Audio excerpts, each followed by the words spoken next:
kwento ng isang banayan na katapangan nagpaalam sa puso ng taong bayan na naghahangad ng kalayaan. Ito ang kwento ng isang natatanging bayani na nag-alay ng kanyang talino at husay para sa bayang sinisinta, iniibig at ipinaglalaban. Ngunit dahil dito, siya ay pinitay ngayong araw, taong 1896. Isang pangyayaring nagdulot ng mas matinding pagkilos tungo sa kasarinlan at kalayaan ng Pilipinas. Pero bago ang lahat ng ito, gaya ng paglago ng isang bulaklak, ay nagmula rin siya sa isang munting binhi. Isang batang masipag, malikhain, matalino, Pagmahal, at makadyo. pangalan niya ay Pedro, ang batang Rizal. Nagkaroon tayo ng mga bayaning kinikilala natin sa henerasyon na ito dahil sa lipunan na kanilang kinamulatan. Isang lipunan ng aakli, nananakit at umaabuso. Nagpaningas sa kanilang mga puso upang lumaban.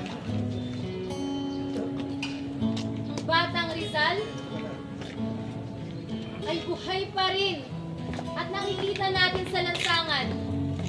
Mga kabataang gumagawa ng mga makabuluhang ingay para isulong ang pantay na karapatan. Ang batang si Rizal ay maaari mo pa rin makita sa eskwelahan, sa ating komunidad. Sa entablado at sa anumang bahagi ng bayan, kung saan may mga batang nangangarap at nagpapakatulubhasa sa iba't ibang larangan. Hahayaan ba natin na maubos ang kanilang pinang dahil sa pagpapatahimik at kawalan ng pagkilala sa kanilang kakayahan? Ang laban ng bayan natin ay para sa kanila, para sa batang katulad niya, para sa mga makabagong batang Rizal.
Hanggang malaya at umilig ng payapa, mabuhay sa mundong ito.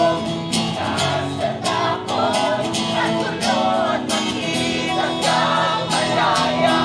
Ang nag-iisang pananggang iyayagapin, mamahalin kita hanggang wala ng ang buhay na pinag-alaman natin ngayon ay ang pangarap na buhay na malaya at masagana para sa mga magsasaka, manggagawa, Marayta, nakasabi ng LGBTQIA+, matanda, sa mga kababaihan, at higit sa lahat para sa mga bata. Ang kolektibong aksyon natin kasama ang mabuting intensyon nito ay may patutunguhan. may espasyong kalalagyan, ang nagsusumamo nating bayan. Ang buhay na ipinaglaban ng mga bayani nating katulad ni Rizal ay ang buhay na patuloy nating ipaglalaban hanggang wala ng bukas. Hanggang sa ang kalayaan ay totoong nasa ating palad at hindi na makakatakas. Tayo, ang mga makabagong bayani. Tayo, ang pinabukasang tinutukoy ni Rizal.